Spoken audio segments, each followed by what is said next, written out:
is making our way post B.F.A. Valentine's Day edition. Ooh. If you are new to the channel, welcome. This episode is our speed dating episode, so you're gonna have about 30 seconds with each of us to determine whether or not you want to spend the rest of your life with us. I didn't even know that. It's like, what's that one? Like fiance at first sight or whatever. Oh, yeah, married at first sight. They get married the first time they see each other is their wedding. Yeah. We're actually going on that show. We're doing that in this episode, so everybody's ready. You're new to the channel. Thank you for coming. This is great. I'm really glad you're here. You gotta like, you gotta subscribe, you gotta go to Instagram, follow us there. You gotta go to Facebook, like us there. Because how else are you gonna know when we have new stuff coming? You didn't even know we had a channel until just now when you came and watched this video. So, you gotta like and subscribe so you know when new videos come out. That's all the stuff I have to tell you. Let's talk about other things. Okay. So what are we talking about for today's episode? The Princess Diaries. Amelia Minette Thermopolis, Ranaldi, Princess of Genovia. That's why we're wearing crowns, I think. It's to celebrate us and our significant others. So many of them. Oh, wait. Oh, wait, for real. Anyway, what are we talking about? We're talking about being single post-grad. Being single in the city. Yeah, this is our Valentine's Day edition, but unfortunately, we can't come to you and talk about, well, you know what? Not unfortunately. Just, it is what it is, yo. We can't come to you and talk about our significant others, our engagement, our upcoming wedding, because we don't have any of those things. But you know what? We have a lot of other stuff. We're single. And I wouldn't even really say right now we're mingling. We're not So mingling. we're going to tell you how life is post-grad single and why it's great. It's amazing. So, pros of being single. So number one, you are your own royalty, your own queen or king, duchess, whatever you want to call it. You are your number one responsibility then. A great thing post-grad, especially when you first get here, is being single. I was single when I first got here, and then somehow I, wasn't for a bit, I've been single for like, I don't know, 3.5 years now, probably? Yeah. And now that I am again, I realize how much time I took away from myself when I wasn't single. Not to say that it wasn't super amazing to have a wonderful relationship and you learn other things about yourself through that. So I'm not a hater in that front. I'm just saying. Here's the thing. I have learned a lot about who I am, and I think that's a big part of being single and a big pro of being single in your mid-early 20s is that you kind of get to define things for yourself.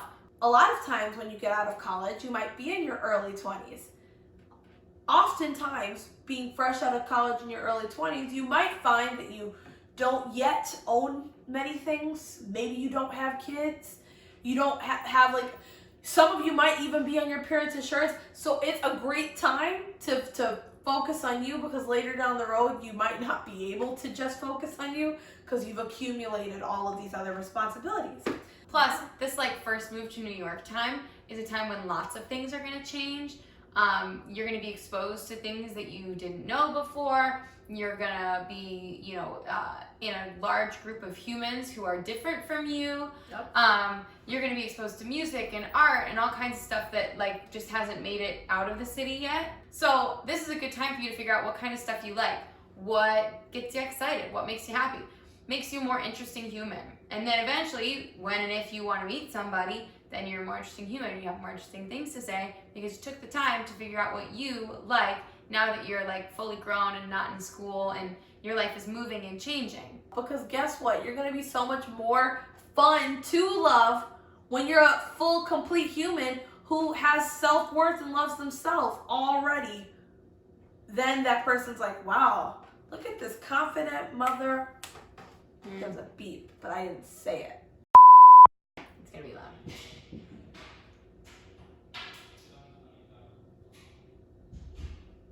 Yo, what's happening up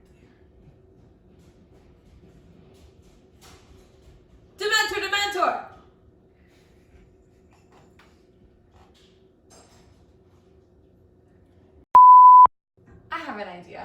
What's your idea? How about we list things we don't miss about dating? I'll go first. Okay. Oh god. Oh god.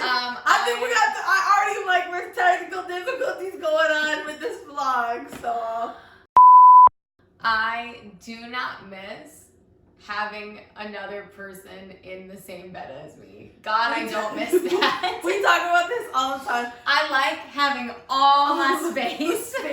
Literally, us when we would go like on I would say field trip, go to like auditions, Midwest theater audition or whatever, and share a hotel room. We would be like, do not ever touch me. Honestly, kind of the same way when I'm with someone else, like romantically. I'm like, Please just don't. it's fine if like I'm awake and we're snuggling. But like if I'm sleeping, Do not touch me. I also like I kind of just want like my own space. I want to be able to roll around wherever I want to go. So I don't miss that for sure. I feel that.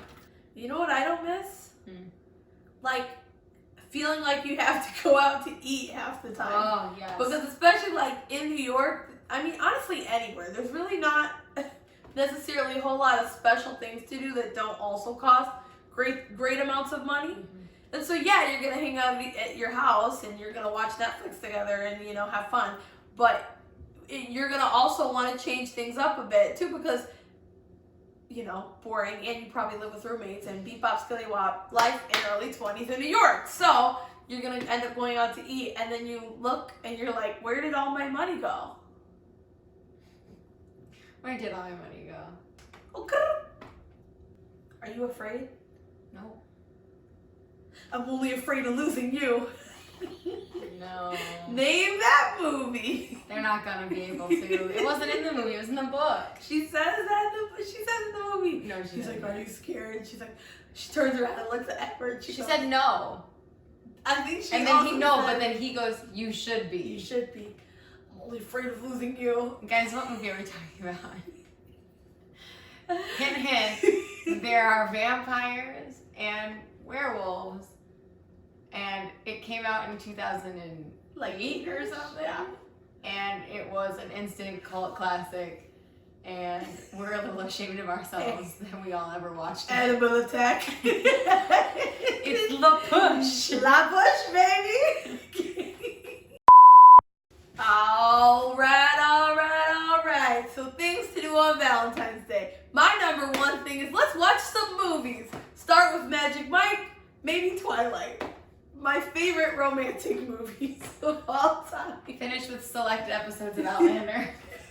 Okay, but Outlander. That's all I have to say about that. Outlander, get you a man in a kilt. Have him come over and just show him the way. That's what I learned. Other things, have a Lonely Hearts Club party with your friends. Because, I think it's funny because with our group of friends, when we all moved here, not all of us were single. People were like in little things and whatever. Right. And now 3 years in, everyone's single person pretty much is single. And that's cool. Because if we can just have a hang and we eat a lot of chocolate and we drink a lot of wine and we play silly games as friends and like board games or whatever, and that's a nice way to spend the holiday. It's, it's cool. Just do something nice for yourself. Why not? Take yourself to dinner. Treat yourself like a queen. Yeah. So a lot of you are going to end up working on Valentine's Day because guess what? People with husbands and whatever are probably going to not work. And also if you're working minimum wage, you probably work Valentine's Day. We're working Valentine's Day this year. YOLO. Yeah. That's how it is.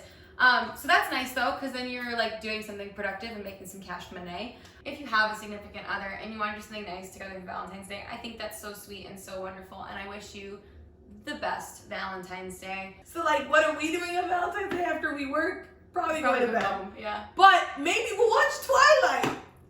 I don't think so. Have you ever found that the Twilight movie is completely tinted in blue? They spent a lot of money on that blue budget. Why? It's a lot. Why? Okay. I'm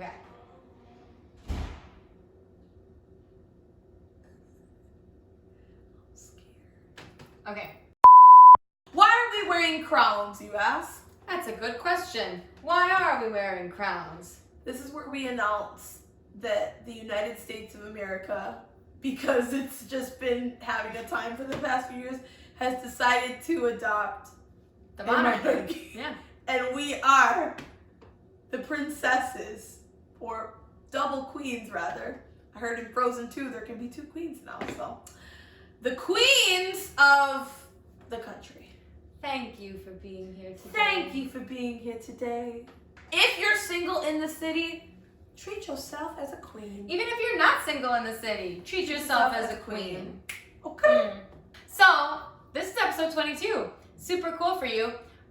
That rhymed. I'm a poet and I didn't even know it. I should write Hallmark cards.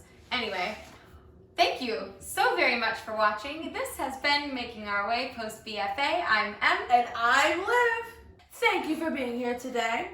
Thank you for being here today.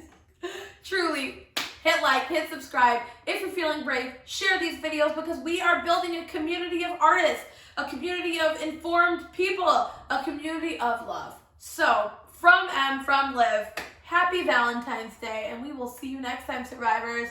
Bye. Bye.